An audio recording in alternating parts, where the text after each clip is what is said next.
portion of the channel because I do believe in, taking care of yourself in a holistic approach and really believing that the spirit is the most important thing, and, my walk of faith is important to me.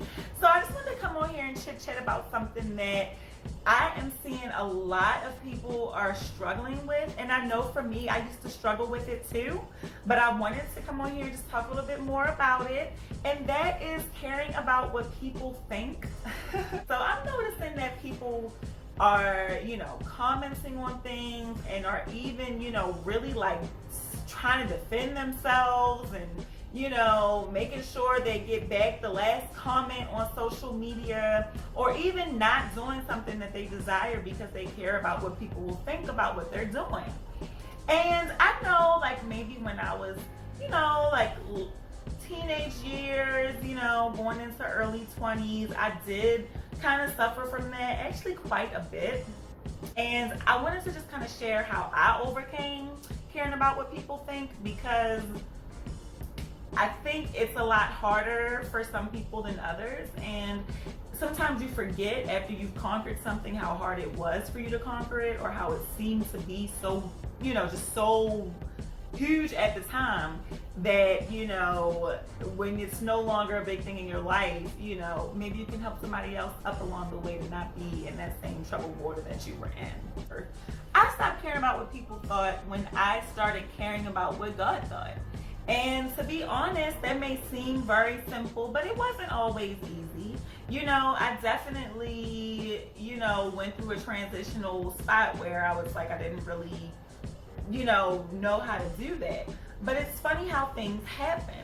I went through a time in my life where I had a lot of people that I thought were like, gonna be in my life forever, that ended up not being in my life forever. Not too many hard feelings there so much anymore, but people who I thought were like the best of friends, or even, it's not even just always friends, sometimes family, you will go through things where you think that things are gonna go one way, and you think that you can just depend on people, or you can depend on this person or that person, and sometimes that's a huge expectation to have. We're not always going to be able to depend on people. And I put a lot of stock into people when I was, of a certain age. I would say, when I was like, graduating high school and, in undergrad, I put a lot of stock into what people thought. And I think maybe it was just the times, whatever. I was still just in a different mentality, and a childlike mentality, not really have gone through anything. And having all these people removed from my life, in a way where it was like, okay, not just removed from my life, like, okay, we're just not talking anymore. But I mean, some of the experiences were kind of traumatic, traumatic would be the word. Traumatic, yeah. Going through some of these experiences that were a little bit more heart-wrenching, it really, at the time, it was like, this was hurtful things that were going on, and I was like, I can't believe this is happening. But it's almost as if I needed to go through those things to really understand that I cannot put my faith in people. Now, of course, God always designates some angels in your life, and He always uses people the way He needs to get to you. And I see Him doing that, and He does that. But we cannot depend on them. We cannot put so much faith in them that we put them above God. You cannot worship God and people. You cannot worship God and everything else. It's either can't straddle the fence with Him, and we can't straddle the fence with having Him above everything or not above everything. So for me, when I really started to realize that when my relationship with Him got better, that is when I realized that and I didn't even really realize, it just kind of came to me one day, like, I don't even care how people think no more. So, like, it's a wonderful feeling, but, it's just like one of those things where you have to kind of go through some things to get to the point of where you realize that it doesn't really matter what people think. We can kind of all relate to some degree, is that the biggest barrier from keeping us in our relationship closeness to God is bitterness. you know, really thinking that we should have this and we should have that, and I should be a millionaire, and I should have this, and I should have this type of car. Why hasn't he given me this? And it's like, well, maybe that's just not what you were, you know, supposed to have at that time.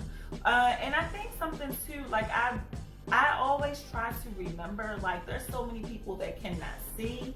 There's so many people that cannot talk. There's so many people that cannot hear. There's so many people that cannot walk.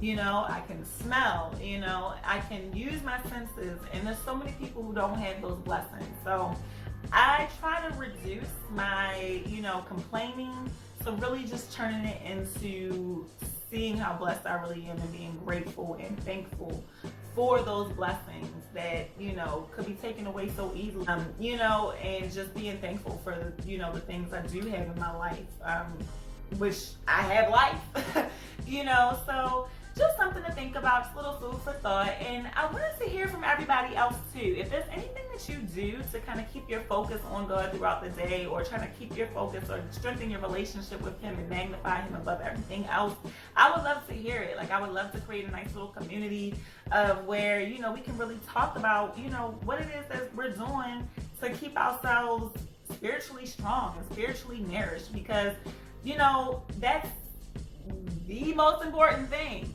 And just like how if you go to the gym, you know, daily, if you go to the gym 3 times a week, 4 times a week, whatever you dedicate, you know, it's like God needs to get that same commitment, if not better. So thanks for visiting Val. Don't forget to like, share, and subscribe. I am so thankful to be here, and, you know, can't wait to talk to you all again. Toodles!